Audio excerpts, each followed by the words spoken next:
खुलुमबाय बेयो बड'लेण्ड इंखं टेलिभिजन दिनै 31 आगस्ट 2022 बुधबारखालि सानसेनि बरादखौ नोंथांमोननि खाथियाव लाबोदों आं सदानन्द दैमारिया।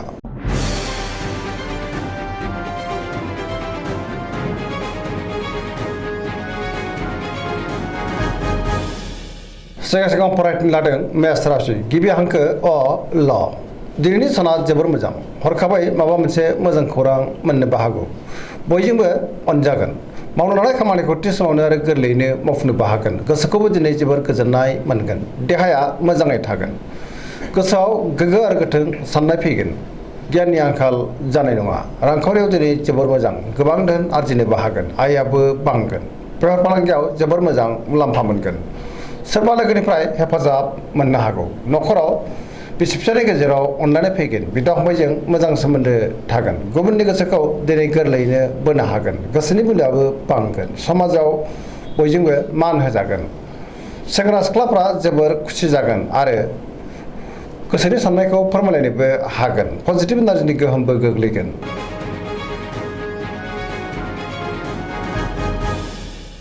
वृष राशि गिबि हांखो इ उ ब दिनैनि साना मोजां आरो गाज्रि गेजेरजों बाबेलनांगोन गोसोआव बेले बेजे साननाय फैनो हागौ मोनफ्रोमबो बिथिङावनो गोनो गोथो जागोन गोसोखौ दिनै जोबोर उसुखुथु मोनगोन गोसोनि बोलोआ लोरबां जानो हागौ मावनो लानाय खामानिखौ मावफुंनो हागोन समाजाव मान मोनगोन रांखावरियाव मोजां अब्लाबो नाथाय खरसायाबो बांगोन बेफार फालांगियाव मोजां होनजायो गोबां मुंदांखा सुबुंजों दिनै लोगो मोनज्लायनो हागौ न'खराव बिसि फिसायनि गेजेराव अननानै फैगोन बिदा फंबायजों मोजां सोमोन्दो थागोन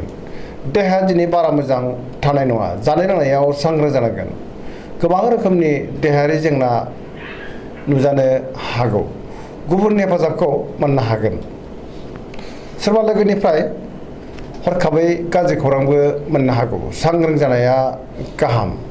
गोसोनि साननायखौ दिनै गुबुननो फोरमायनो हागोन।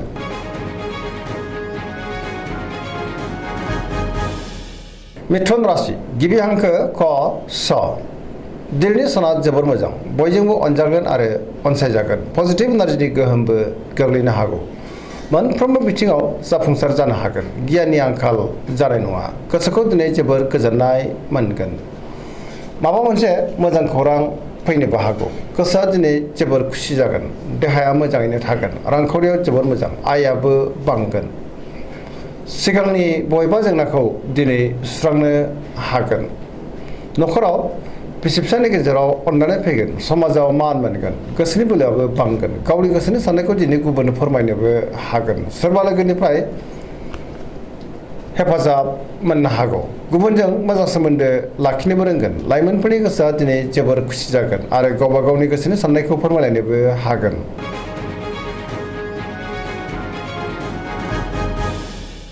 कर्कट राशि गिबि हांखो ड ह दिनैनि साना जोबोर मोजां माबा मोनसे मोजां खौरां मोननो हागौ गोसोखौ दिनै जोबोर गोजोननाय मोनगोन सोरबा लोगोजों बाख्नाय जानोबो हागौ गोसोनि साननायफ्रा मोगथाङाव जाफुंगोन गोसोआव पजिटिभ साननाय फैगोन गोथों आरो गोग्गो साननो रोंगोन गियाननि आंखाल जानाय नङा मोनफ्रोमबो खामानिखौनो दिनै मोजाङैनो मावफुंलांनो हागोन सोरजोंबा बाख्नायजानो हागौ गोबां धोन आरजिनोबो हागोन बेफार फालांगियाव जोबोर मोजां मुलाम्फा मोनगोन रांखावरियाव मोजां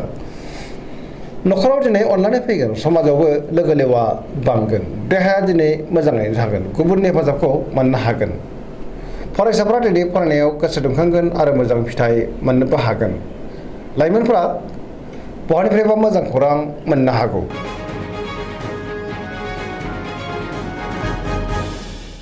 सिंह राशि गिबि हांखो म थ दिनैनि साना जोबोर मोजां गोसोनि बोलोआ बांगोन गावनि गोसोनि साननायखौ दिनै गुबुननो फोरमायनो हागोन गोसोआव पजिटिभ साननाय फैगोन गोथों आरो गोग्गो साननो रोंगोन गियाननि आंखाल जानाय नङा मावनो लानाय खामानिखौ थि समावनो आरो गोरलैयैनो मावफुंनोबो हागोन सोरबा लोगोनिफ्राय मोजां खौरां मोननोबो हागौ बहाबा दावबायहैनो बा हान्थिनो खाबुबो मोनगोन रांखावरियाव दिनै जोबोर मोजां गोबां धोन आरजिनो हागोन बेफार फालांगियाव जोबोर मोजां मुलाम्फा मोनगोन गोसोनि साननायखौ दिनै गुबुननो फोरमायनोबो हागोन न'खरावबो अननानै फैगोन समाजाव मान मोनगोन गुबुननि गोसोआव दिनै गोरलैयैनो बोनो हागोन देहायाबो मोजाङै थागोन बयजोंबो गोरोबनो रोंगोन सोरनिफ्रायबा मोजां खौरां मोननोबो हागौ गोसोआ दिनै जोबोर खुसि जागोन।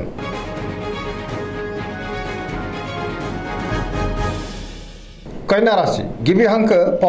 ट दिनैनि साना मोजां आरो गाज्रिनि गेजेरजों बाबेरलांगोन गुबुननि हेफाजाबखौ मोननो गोब्राब जागोन गोसोआव नेगेटिभ साननाय फैगोन गोथों आरो गोग्गो साननो रोंनाय नङा गियाननि आंखाल जानोबो हागौ रांखावरियाव मोजां अब्लाबो नाथाय खरसाया बांगोन बेफार फालांगियाव मोजां होनजायो देहाया मोजाङैनो थागोन नखराव बिसि फिसायनि गेजेराव अनलायनाय फैगोन बिदा फंबायजों मोजां सोमोन्दो थागोन मावनो लानाय खामानिखौ मावफुंनो गोब्राब जागोन माबा नङा माबा मोनसे गोरोन्थिबो जालांनो हागौ गोसोखौ दिनै जोबोर उसुखुथु मोनगोन लाइमोनफ्रा जोबोर रमान्टिक जागोन आरो गावबा गावनि गोसोनि साननायखौ फोरमायलायनोबो हागोन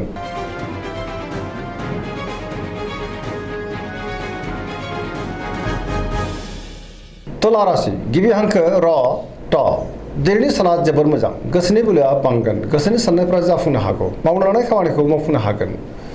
देहाया मोजाङै थागोन अब्लाबो नाथाय जानाय लोंनायाव सांग्रां जानांगोन बहाबा हान्थिनो एबा दावबायनो खाबु मोननो हागौ रांखावरियाव जोबोर मोजां मोननो गोनांखौ दिनै मोननो हागोन नखराव बिसि फिसायनि गेजेराव अननानै फैगोन समाजाव मान मोनगोन बेफार फालांगियाव दिनै जोबोर मोजां मुलाम्फा मोनगोन गुबुननि गोसोखौ गोरलैयैनो बोनो हागोन लोगोफोरनि हेफाजाबबो मोननो हागौ गोदान थांखि लानो रोंगोन सेंग्रा सिख्लाफोरनि गोसोआ दिनै जोबोर रमान्टिक जागोन आरो गावबा गावनि गोसोनि साननायखौ फोरमायलायनोबो हागोन गोसोआव पजिटिभ साननाय फैनो हागौ गोथों आरो गोग्गो साननो रोंगोन गियाननि आंखाल जानाय नङा पजिटिभ एनार्जिनि गोहोमबो गोग्लैगोन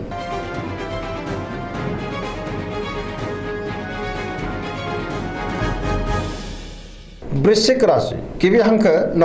स दिनैनि साना जोबोर मोजां बयजोंबो अनजागोन आरो अनसायजागोन समाजाव लोगो लेवा बांगोन गोबां मुंदांखा सुबुंजों दिनै लोगो मोनज्लायनो हागौ गोसोआव पजिटिभ साननाय फैगोन गोथों आरो गोग्गो साननो रोंगोन गियाननि आंखाल जानाय नङा पजिटिभ एनार्जिनि गोहोम गोग्लैगोन बहाबा हान्थिनो एबा दावबायनो खाबु मोननो हागौ समाजाव मान मोनगोन सोरबा गोजाम लोगोजों बहाबा लोगो मोनज्लायनो हागौ गोसोआव गोग्गो आरो गोथों साननाय फैगोन मावनो लानाय खामानिखौ थि समावनो आरो गोरलैयैनो मावफुंनोबो हागोन गुबुननिफ्राय हेफाजाबबो मोननो हागौ गोसोनि साननायफ्रा मोगथाङाव जाफुंगोन गोसोनि बोलोआबो बांगोन नखराव बिसि फिसायनि गेजेराव अननानै फैगोन बिदा फंबायजों मोजां सोमोन्दो थागोन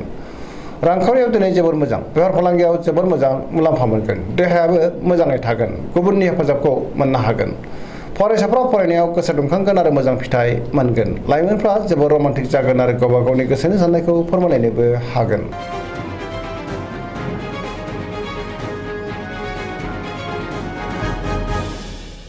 धनु राशि गिबि हांखो ध फ भ दिनैनि साना मोजां आरो गाज्रिनि गेजेरजोंनो बाबेरलांगोन सोरजोंबा रायखोमा जानोबो हागौ गोसोआव गोनो गोथो साननाय फैगोन गियाननि आंखाल जानोबो हागौ मावनो लानाय खामानिखौ थि समावनो मावफुंनो गोब्राब जागोन माबा नङा माबा मोनसे हेंथा नुजानो हागौ गोसोनि साननायफ्रा देबारनांगोन रांखावरियाव मोजां मोननो गोनांखौ दिनै मोननो हागोन बेफार फालांगियाव जोबोर मोजां मुलाम्फा मोनगोन समाजाव मान मोनगोन बहाबा दावबायनो एबा हान्थिनो खाबु मोननो हागौ अब्लाबो नाथाय लामा सामायाव सांग्रां जानांगोन देहाया दिनै बारा मोजां थानाय नङा गोबां रोखोमनि देहायारि जेंनाजों मोगा मोगि जानांनोबो हागौ जानाय लोंनायाव सांग्रां जानांगोन नखराव दिनै अननानै फैगोन बिदा फंबायनिफ्राय थोजासे हेफाजाबखौ मोननो हागोन बहानिफ्रायबा हरखाबै गाज्रि खौरांबो फैनो हागौ लाइमोनफोरनि गोसोआ दिनै जोबोर उसुखुथु जागोन गावबा गावनि गोसोनि साननायखौ फोरमायलायनोबो गोब्राब जागोन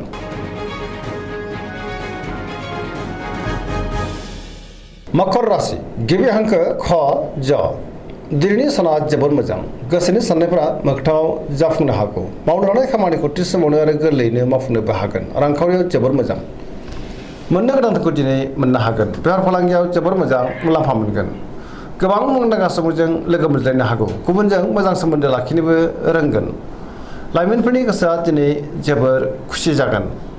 मोनफ्रोमबो खामानिखौनो दिनै मोजाङैनो मावफुंलांनो हागोन गोदान खामानियाव आखाइ होजेननोबो हागोन नखराव दिनै अननानै फैगोन बिदा फंबायनिफ्राय थोजासे हेफाजाबबो मोनगोन गोसोनि साननाय आरो लुबैनायफ्रा मोगथाङाव जाफुंनो हागौ फरायसाफ्रा दिनै फरायनायाव गोसो दुंखांगोन आरो मोजां फिथाइ मोनगोन पजिटिभ एनार्जिनि गोहोम गोग्लैगोन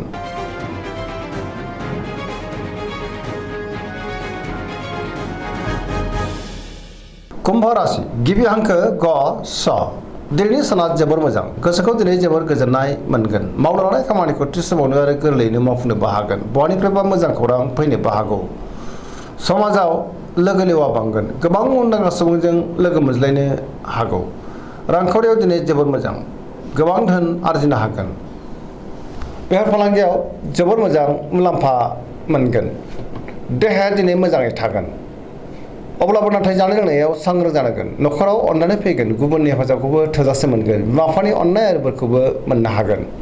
बहाबा थाङोब्ला दिनै लामा सामायाव जोबोर मोजां आरो मोजाङैनो हान्थिनोबो हागोन पजिटिभ एनार्जिनि गोहोमबो गोग्लैगोन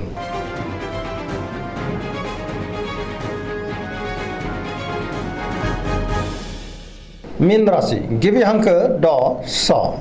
दिनैनि साना मोजां आरो गाज्रिनि गेजेरजों बाबेनलांगोन गुबुननि थाखाय गोबां जेंनायाव गोग्लैनांनो हागौ सांग्रां जानाया गाहाम गोसोआव नेगेटिभ साननाय फैगोन गोसोनि बोलोआ लोरबां जागोन गावनि गोसोनि साननायखौ दिनै गुबुननो फोरमायनो हानाय नङा माबा नङा माबा मोनसे जेंना फैनोबो हागौ देहाया दिनै मोजाङैनो थागोन रांखावरियाव बारा मोजां नङा आयनिख्रुइ खरसायासो बांसिन जानो हागौ बेफार फालांगियाव बारा मोजां नङा न'खराव एना एनि फैनोबो हागौ सोरजोंबा रायखोमा जानोबो हागौ गोसोआ दिनै जोबोर उसुखुथु जागोन गावनि गोसोनि साननायखौ दिनै गुबुननो दा फोरमाय नङाब्ला गुबुना गोरोन्थि बुजिगोन फरायसाफ्रा दिनै फरायनायाव गोसो दुंखांगोन आरो मोजां फिथाइ मोनगोन दिनैनि राशि फरायनाया एसेनोसै जोबनायाव बेखौनो खावलायो जाहाथे नोंथांमोना सानफ्रोमबो जोंनि बे बड'लेण्ड इंखं टेलिभिजनखौ नायबाय थायो आरो साबस्क्राइब खालामो लोगोसे लाइक खालामो आरो शेयार खालामो एसेनोसै गोजोन्थों